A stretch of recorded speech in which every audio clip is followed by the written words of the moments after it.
Hello class, and welcome to our course in mammography. This is the first chapter, chapter 1 lecture, The History of Mammography. I'm Marge Gorthy and I'll be your instructor this semester. So we're going to start by breaking this down into 3 eras for mammography. The early discovery is 1924 to 1965, and then from 1965 to 1983 is when there was the development of dedicated mammography equipment and processing techniques. And then 1983 to present, we'll wrap it up and talk a little bit about how the field has matured and the refinement that is being done.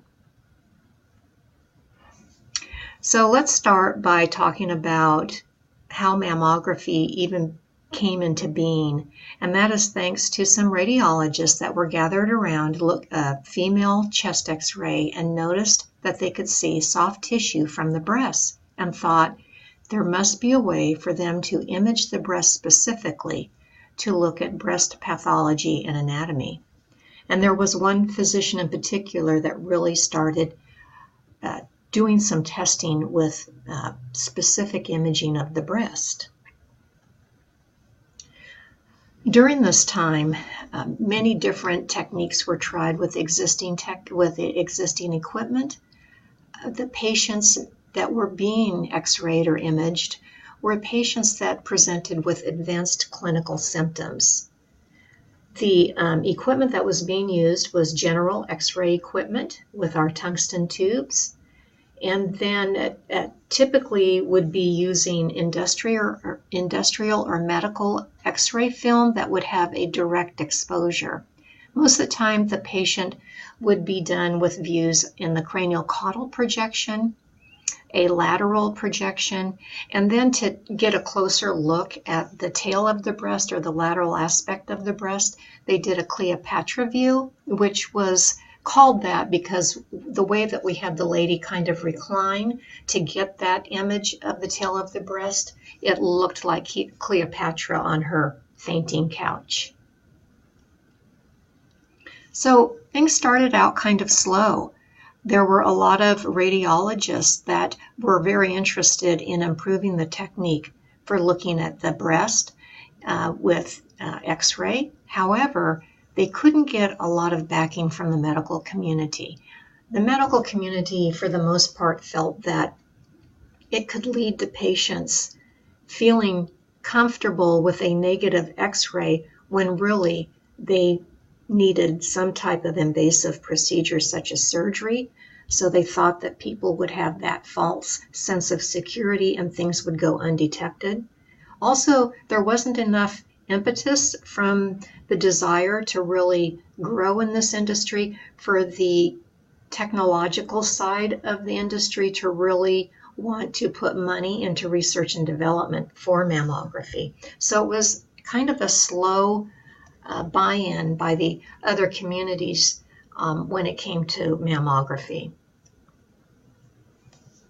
However, as they continued to discover and see what they could find with the breast imaging, they then started getting some real traction with commercial companies building equipment and film screen companies looking at ways to capture the image. This actually shows you some of the early dedicated mammography machines. They're very antique looking, very rudimentary, but it did take into consideration the use of a low kV, a closer source to image distance, and the coning of the field for more detail. And then you can see that the images were slowly starting to improve. If you look at image A, it's very homogeneous looking tissue in that image because of lack of resolution. And as we started playing around more with our techniques and special film screen combinations, we're able to see the images slowly improve and see more and more detail. So during this time of the 1960s, a technique that was discovered by a company called the Haloid Corporation, later known as Polaroid, invented what was called zero mammography. This was a technique that could make images of the breast on a special type of paper. So the facility could go ahead and use their existing X-ray equipment, but they had to purchase a special processing unit and a special selenium plates that the image was captured on, that then got run through this processing unit that put the image on the special piece of paper and used a blue toner that gave a very pretty looking blue and white image that you could see the breast all the way back to the patient's head of the humerus and their ribs.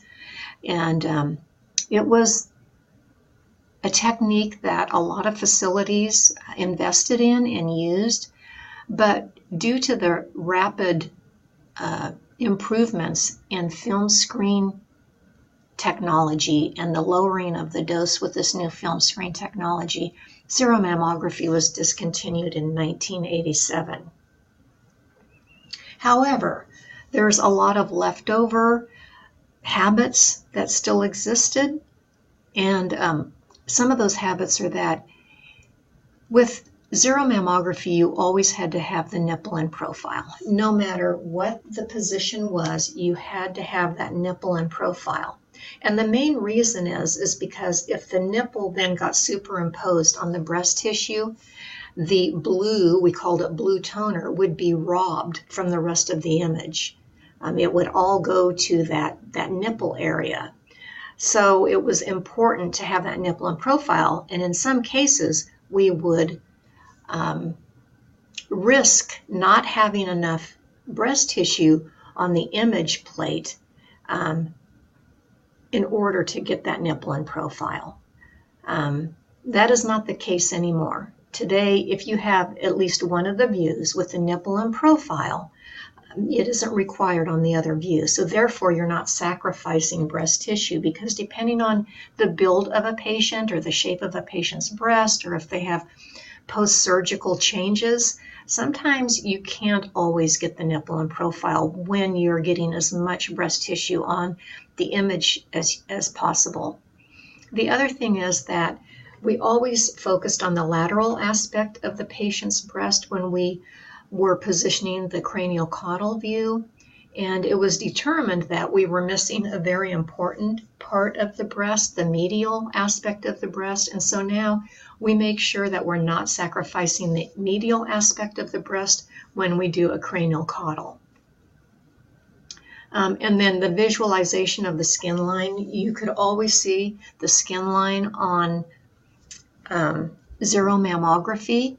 You could see the skin line all the way back to the ribs and the lungs, as a matter of fact, as you saw in that prior image.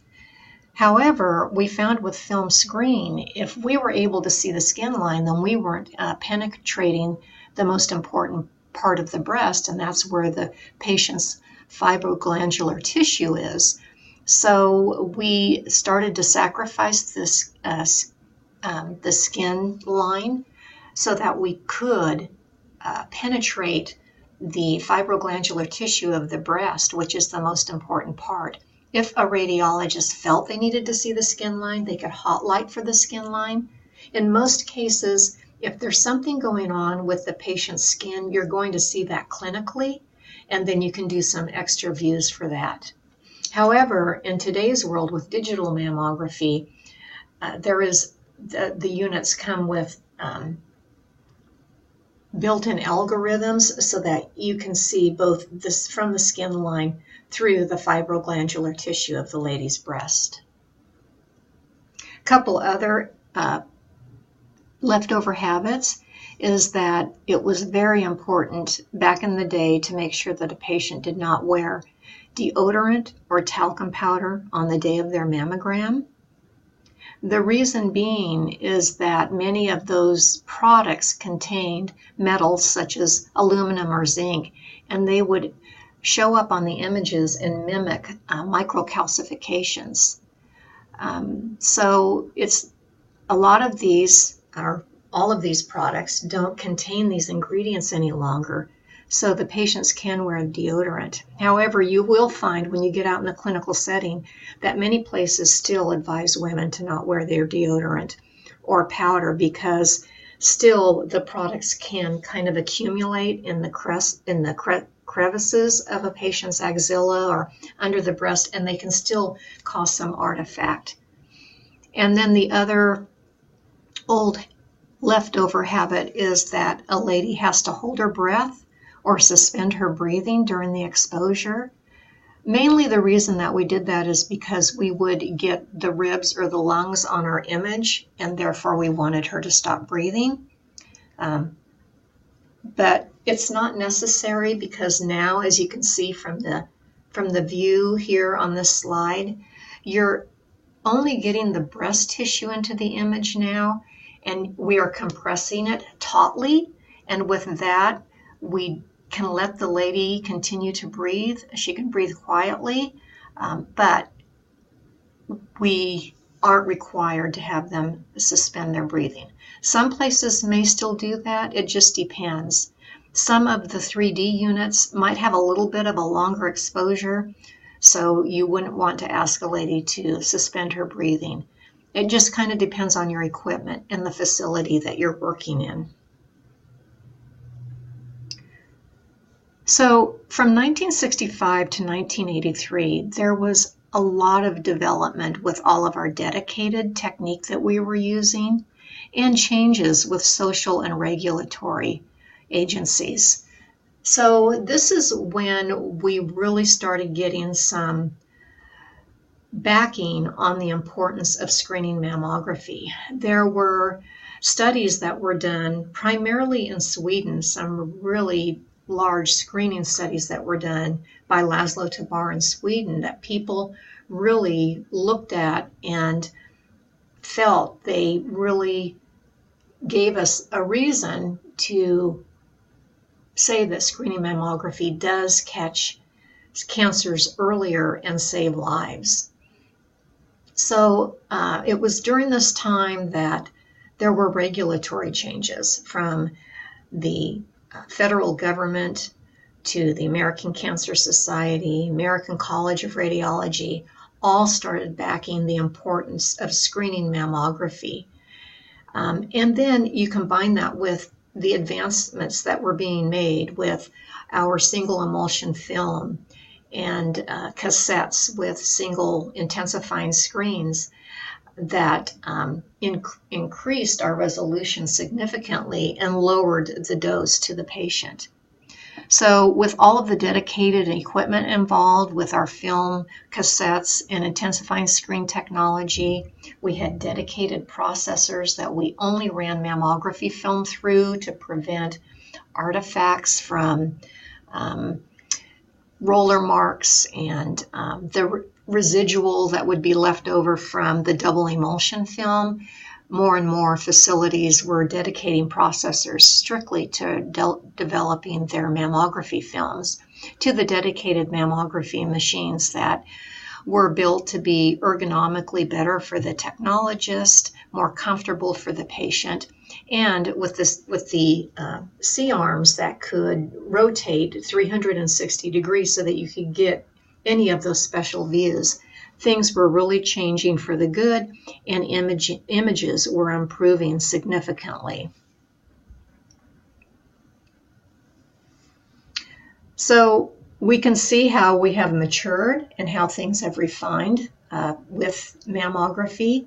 In the early days, 1924, we were mainly performing diagnostic mammograms only. The women's presented with clinical symptoms, and so we were primarily looking at patients that we knew had pathology, but for those reasons we're still doing diagnostics. However, most of the diagnostics that are done today are things that we find not only clinically, but those that we also find radiographically in the mammograms. Screening mammography is very much a part of women's lives, and In the early 1980s to present, screening has been very important in finding cancers early and saving women's lives. And it was in 1983 that the American Cancer Society officially promoted screening for early detection of breast cancer. So what has occurred? What's on the horizon? With the FDA approval of digital mammography in 2000, the movement toward more of a functional-based imaging started. The research and development efforts in breast cancer detection no longer just focused on anatomical means of detection, but also methods that deal with the vascularity of a tumor, or even looking at the genetics of a woman. So it's of interest for us to really think, and we'll talk more about this as we progress through the course, how these functional-based methods will eventually take the place of the 40 million screening mammograms that are done annually. It'll be interesting to see if that changes. We do know right now that the screening recommendations have changed depending on the organization that is setting those recommendations. They can run from a woman is still recommended to have a screening mammogram every year from the age 40 until she is a healthy woman, which could be, depending on the woman, the age of 75 to the age of 85. It just depends. To some new guidelines that have been set where you're not recommending annual mammography until the age of 50. So it has changed, and it depends on your physician, and it depends on what agency they follow and listen to, and also on the decision between that physician and the patient as to how often they want to be screened. So most of the mammograms we do today are screening. 80% of what we do is going to be a screening mammogram. There will always be diagnostic exams because we need to work up what we find mammographically, and we need to work up on any clinical signs that a woman has. But all of this plays a role in early detection of breast cancers. We have worked on a lot of positioning adaptations so that we can find cancers that may be hidden or in difficult parts to image, but our positioning adaptations have improved, and more we are getting more of the breast on the image. We've made significant changes from our old days of traditional X-ray units and industrial and medical film to zero mammography, then to our low-dose film screen technology, and then to digital 2D mammography, and now here we are at 3D digital breast tomosynthesis. So the industry has changed a lot. It has very much advanced and matured, and we will get more into those details as we proceed into the other chapters. Thank you.